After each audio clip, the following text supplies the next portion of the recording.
మౌన పోరాటం. చాలు నాన్న, ఇక చాలు. అమ్మ గురించి, ఆమె క్రమశిక్షణ, ఆమె ఆశయాలు, పోరాటాలు ఇవన్నీ విని విని విని అనుసరిస్తూ అమలు చేస్తూ అలసిపోయాను నాన్న.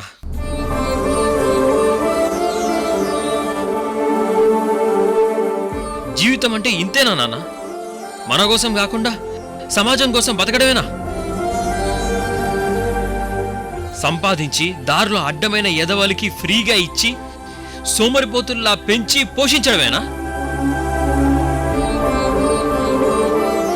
విసిగెత్తిపోయాను నాన్న నేను. హీరో లాంటి తండ్రి, సామ్రాజ్యం లాంటి సంపద, ఇవన్నీ వదులుకోవడానికి నేను మూర్ఖుణ్ణి కాదు, అహంకారిని కాదు,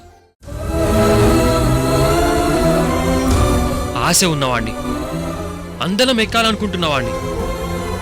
ఇంత మంచి వరం ఆ దేవుడు నాన్న రూపంలో వచ్చి ఇస్తే ఎలా వదులుకుంటాను నాన్న? ఒక్కసారి నాన్నని పిలవరా? నానా నానా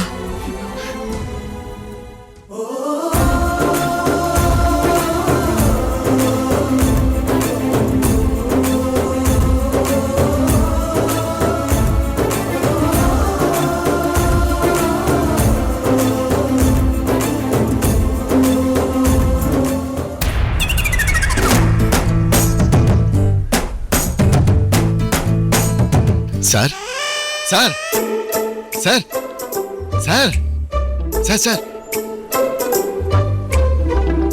సార్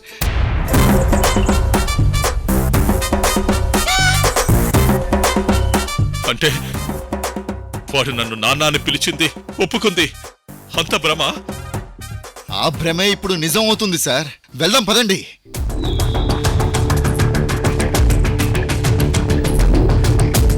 పద.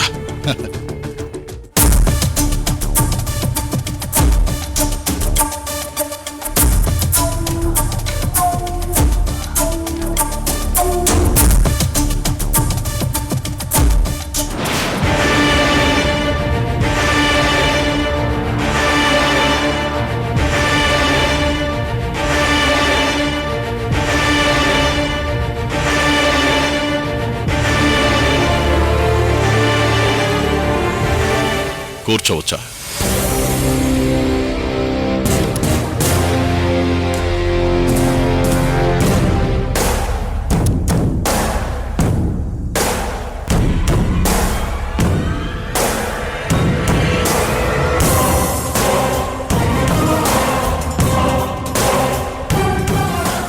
నీతో కొంచెం మాట్లాడాలి.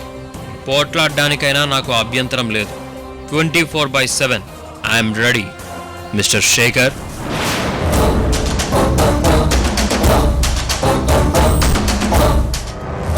నా రెస్పెక్ట్ ఇంకొంచెం వరస్ట్ అయ్యేలోగా వచ్చిన పని ఫినిష్ చేస్తే బాగుంటది. అది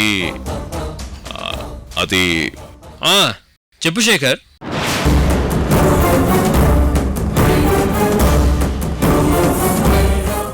ఏంది, రెస్పెక్ట్ కావాలనా? సార్ టైం బాగోలేదు సార్. ఇందాక మీరు అనుకున్నట్టు జరిగేలా ఉంది. Bad time sir. వద్దు, ఇంకోసారి వద్దాం sir. I don't need respect. I don't need clash also. Clash వద్దా? వావ్, ఏంది మార్పు? కుచ్ భీ సమజ్ మే నహీ ఆయా ముझे.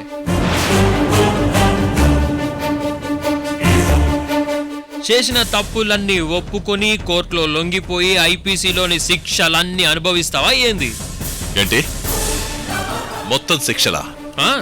మరప్పుడే కదా నీకు నాకు లొల్లి ఆగేది. అప్పటి వరకు నీతో నా లొల్లి ఆగేదేలే.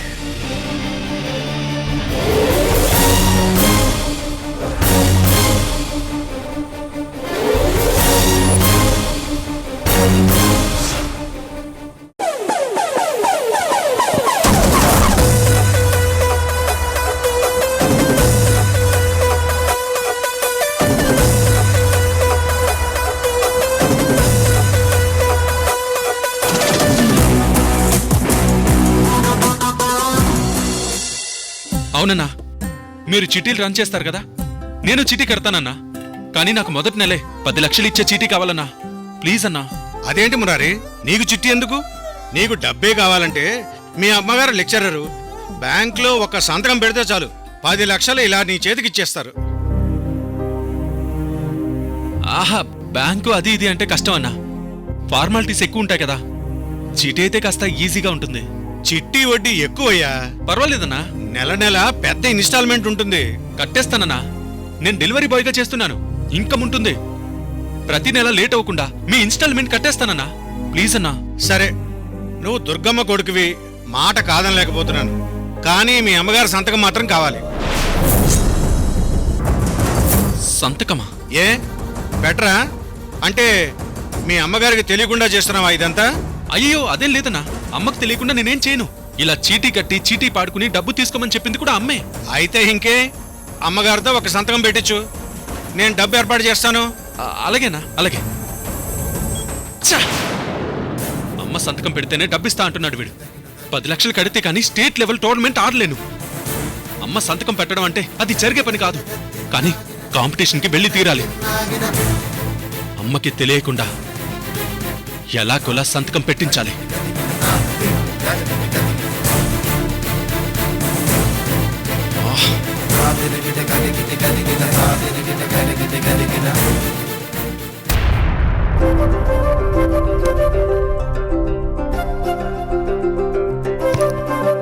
మొత్తం మీరు చెప్పినట్టుగానే చేశాను మేడం. మనం కాలేజీకి కట్టబోయే ప్రతి రూపాయి విరాళ రూపంలో వచ్చినట్టు రసీదులు రెడీ చేశాను. ప్రతి పైసాకి అకౌంట్స్ పక్కాగా మెయింటైన్ చేశాను మేడం. మనం కాలేజీకి కట్టాల్సిన డబ్బులు పక్కన పెట్టాక ఇంకా 20 కోట్లు మిగిలాయి మేడం. అవే ఇవి.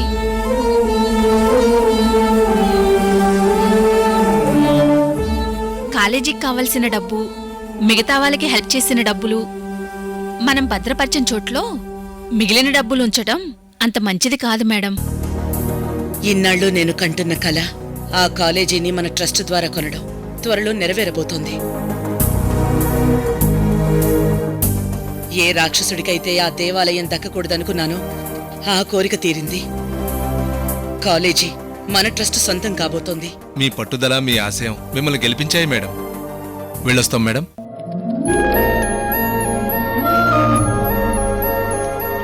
ఎవరమ్మా వాళ్ళు? మనకు తెలిసిన వాళ్ళరా. ఈ బ్యాగ్ ఎక్కడిది?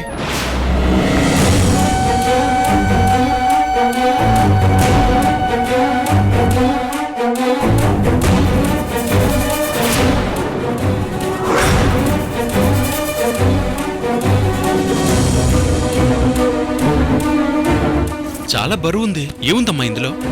వాళ్ళు ఊరెళ్తున్నారంట నాన్న. రోజులు బాగోలేవు కదా. ఏవో ఇంపార్టెంట్ డాక్యుమెంట్స్ ఉన్నాయంట. వచ్చేదాకా మన ఇంట్లోనే పెట్టుకోమన్నారు. ఓ, బ్యాగ్ తీసుకెళ్లి లోపల పెట్టినానా? ఏంటమ్మా డాక్యుమెంట్స్ అన్నావు? బంగారం ఉన్నంత బరువు ఉంది ఇది. అందులో ఏముంటే మనకెందుకు నాన్నా? రాగానే తీసుకెళ్లిపోతారులే. నువ్వు తీసుకెళ్ళి లోపల పెట్టు.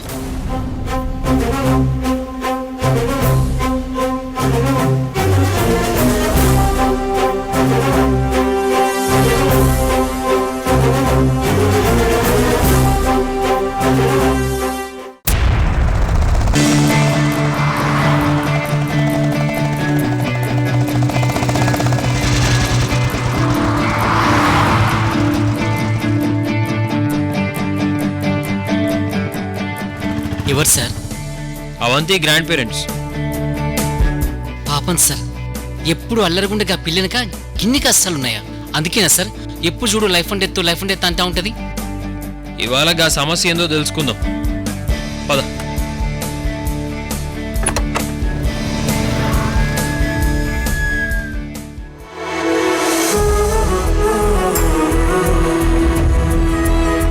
తాత, కూరగాయలు ఇవ్వండి. నువ్వా బాబు? చిల్లర లేదు బాబు, కావలసినవి తీసుకెళ్ళు. రేపు చిల్లరేవు. ఏం కావాలి బాబు? మీ దగ్గరే ఉంచండి, నేనే రోజు వచ్చి తీసుకోబోతాను. చారి గారు, రేపటి నుంచి మన వంటకి కూరగాయలు ఈడి నుంచే కొనాలి. 100 రూపాయల కూరగాయల కోసం 200 పెట్రోల్ వేసుకుని రావాలి. Too much sir. నిజంగా సహాయపడాలంటే ఇలాంటి చిన్న చిన్న సాయాలు కాదు సార్, కరెక్ట్ గా సాయం చేయాలి. అంత ప్రాబ్లం అయినాక కూడా నీకు ఇంకా బుద్ధి రాలేదా? ప్రాబ్లమా? ఏమైంది బాబు? ఏం లేదు తాత, మన సమస్య తీరడానికి సార్ని హెల్ప్ అడిగాను, ఆయన కుదరదంటున్నారు. ఏంటది? ఏదో సినిమా తీయాలన్నావు, ఈసారితోనేనా? చాలా బాగున్నాడు, హీరోలో ఉన్నాడు. తీసేయ్ బాబు, ఒప్పుకోండి బాబు. సరే తాత, సినిమా తర్వాత ముందు మీ కష్టాలేందో చూద్దాం. పదండి, అలా నడుస్తూ మాట్లాడదాం.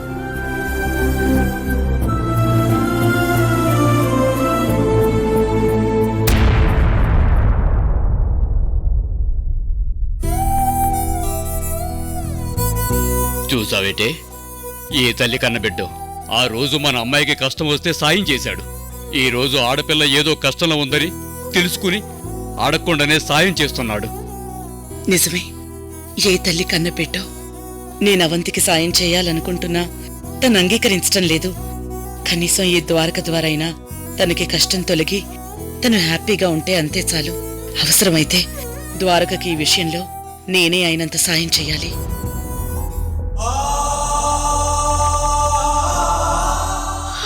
ఎందుకే ఏడుస్తున్నావు? ఏం చేద్దాం, నా బిడ్డే బతుకుంటే నా మనవరాలు ఇలా అందరి సాయం కోసం అరులు చాచేదా, ఎవరో వచ్చి ఆదుకుంటారని ఎదురు చూసేదా?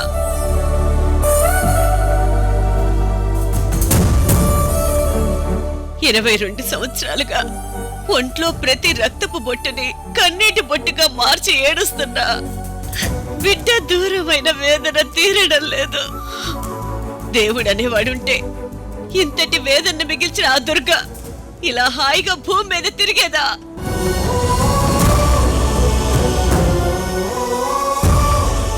పోనీలేవే, అలాంటి పాపిష్టి మనసులున్న ఈ భూమి మీదే ఆ బాబులంటే పుణ్యాత్ములు ఉన్నారు.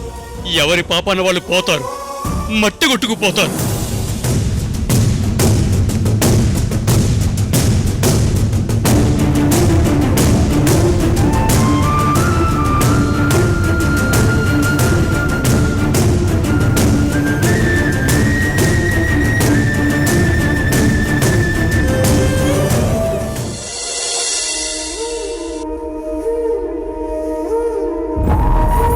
మేడం,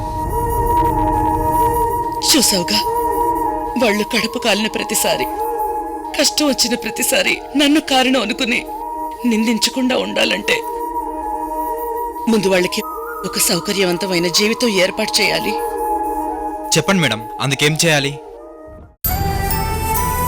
నువ్వు ఒక బ్యాంక్ ఏజెంట్ లాగా వాళ్ళని నమ్మించి లోన్ ఇచ్చినట్టుగా ఒక కుటీర పరిశ్రమలాగా సొంతంగా బాగా సంపాదించుకుని ఏర్పాటు చేయి. కుటీర పరిశ్రమ వాళ్ళేం చేయగలరు మేడం? బాబాయ్ పిన్నెలకి బాగా వంటలొచ్చు, పిండికిన్ని షాప్ ఏర్పాటు చేయించు. ఎక్సలెంట్ ఐడియా మేడం, రేపే ఏర్పాట్లు మొదలయ్యేలా చేస్తాను. నువ్వు కడుపు నింపే పని చూడు, నేనా నానాజీ పని పట్టి వీళ్ళ కన్నీళ్లు తుడిచే ప్రయత్నం చేస్తాను.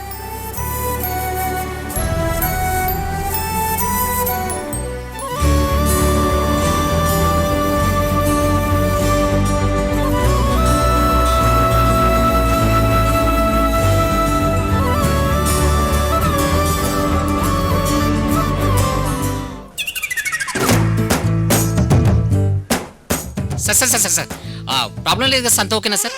ఏం లేదు చారి గారు. Okay you carry on sir. సరే, ఏంది చెప్తున్నావు? అంత ఇష్టమేందయ్యా నీకు ఆ పిల్ల మీద, అంత ఇష్టమేందయ్యా నీకు, అంత ఇష్టమేందయ్యా నీకు ఆ పిల్ల మీద. సార్ ఏమైంది సార్, ఏమైనా డిస్టర్బ్ చేస్తున్నా? ఏం లేదు చారి గారు, మీరు బాధండి. Okay you carry on sir. సరే, ఏం చదువుతున్నావు నువ్వు? అంత ఇష్టమేందయ్యా నీకు ఆ పిల్ల మీద, అంత ఇష్టమేందయ్యా నీకు. మళ్ళీ ఏమైంది సార్, క్యారీ అని చెప్పినా కదా సార్. చారి గారు, ఏంది మీ గోలా? ఏం డిస్టర్బెన్స్ లేదన్నారు కదా.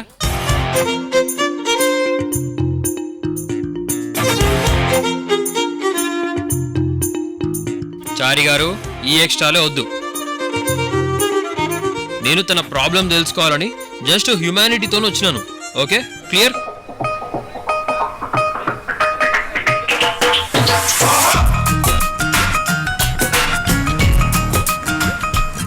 ఈ గాసిప్ ఎక్స్ప్రెషన్స్ ఇస్తే నేను వెళ్ళిపోతా. Sir please sir. మీ చారి గారికి హ్యుమానిటీ అంటే తెలీదు sir. I know your humanity.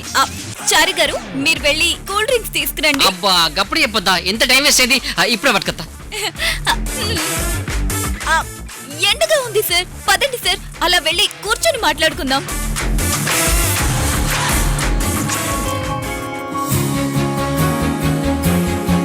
కూర్చోండి. ఏం చదువుకున్నావు? ఎంఏ పొలిటికల్ సైన్స్ చదువుదాం అనుకున్నాను సార్, కానీ బిఏ దగ్గర ఆగాల్సి వచ్చింది. ఎందుకు? అప్పులు. చిన్నప్పటి నుంచి నాకు మంచిగా చదువులు చెప్పించాలని అమ్మా నాన్నలు లేరు కదా, ఆ లోటు తెలియకూడదని ఏ లోటు రాకుండా పెంచే ప్రాసెస్లో ఉన్న ఒక్క చిన్నపాటి ల్యాండ్ మీద అప్పులు తీసుకుని ఇప్పుడు అందులోనే అమ్మా నాన్న జ్ఞాపకాల్ని దూరం చేసుకునే స్థితికొచ్చాం. అమ్మా నాన్నలు ఎట్లా చనిపోయారు?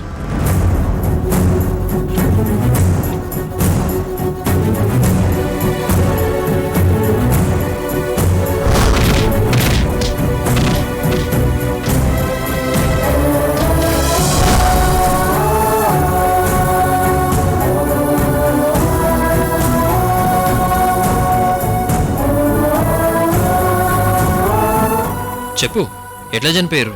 ఒక దుర్మార్గురాలైన స్నేహితురాలు వాళ్ళని చంపింది. వాట్? మర్డరా? అంతకన్నా వేరే పదం ఏం వాడాలో ఏమో ఆ ద్రోహి చేసిన ద్రోహానికి. ఎవరామె? ఆమెకు శిక్ష పడ్డదా? ఈ కాలంలో అలాంటి వాళ్ళు హ్యాపీగా ఉంటారు. ఈ సమాజం దృష్టిలో దేవుళ్ళుగా కొలవబడతారు. మాలాంటి వాళ్ళు కన్నీళ్లు పెట్టుకుంటూ కుమిలిపోతున్నారు.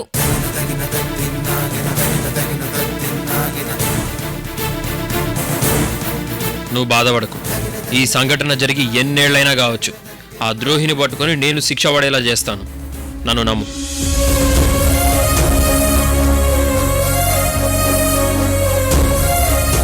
కానీ అంతకంటే ముందు మీ ఎమోషన్, మీ సెంటిమెంట్ అయిన మీ పొలం, మీ అమ్మా నాన్నల సమాధుల్ని నేను కాపాడుతాను. ప్రతిదానికి డబ్బే అక్కర్లేదు అవంతి. ఇక నీ సమస్య తీరిపోయింది. నన్ను నమ్ము.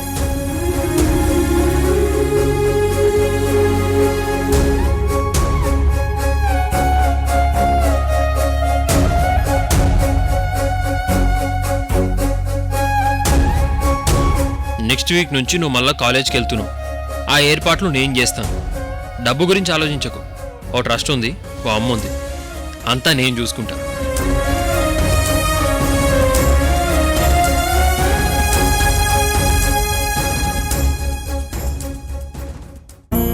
Sir, cool drink.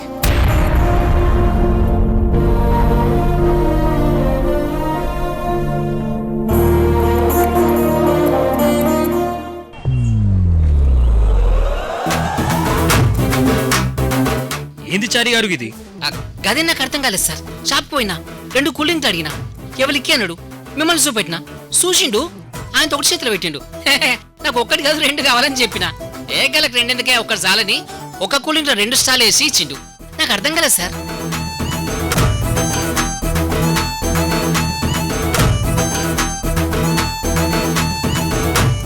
అవు సార్, వాడు ఎందుకు ఒకటే ఇచ్చినట్టు?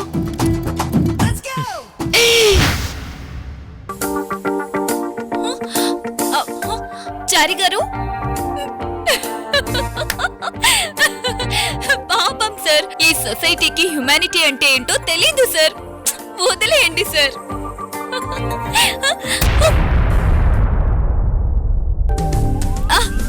మీకు తెలుసు కదా సార్ హ్యుమానిటీ అంటే ఏంటో. Then no problem.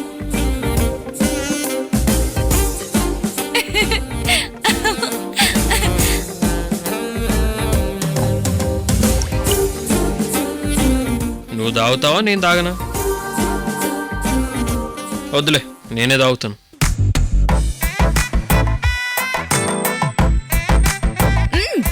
అవునవును, ఇప్పుడు మీకే అవసరం. తాగండి తాగండి.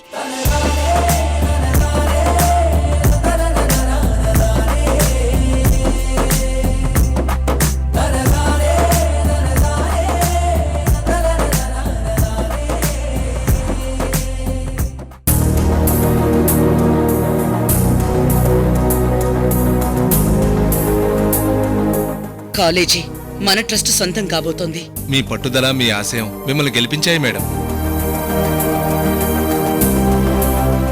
ఒక కుటీర పరిశ్రమలాగా సొంతంగా బాగా సంపాదించుకుని ఏర్పాటు చేయి. Excellent idea madam. రేపే ఏర్పాట్లు మొదలయ్యేలా చేస్తాను. ఈ 2 పనులు పూర్తయితే మనసుకి ఎంతో ప్రశాంతత దొరుకుతుంది. ఈ మధ్య వీటి హడావిడిలో పడిపోయి మురారి కెరియర్ గురించి ఏమీ ఆలోచించలేదు. వాడితో కనీసం టైం కూడా గడపడం లేదు. తొందరలోనే వాడి లైఫ్ గురించి వాడితో కూర్చుని మాట్లాడాలి, సెట్ చేయాలి.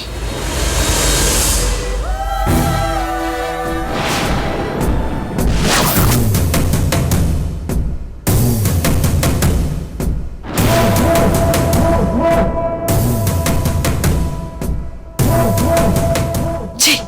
ఇదేంటి మురారి జీవితం గురించి ఆలోచిస్తుంటే అపశకునంలాగా వీడెదురొచ్చాడు.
వయస్సు పెరిగింది, దానితో పాటు పొగరు కూడా ఇంకా పెరిగింది. నీకు వయసు పెరిగింది, కానీ బుద్ధి, జ్ఞానం, సంస్కారం పూర్తిగా పోయాయి.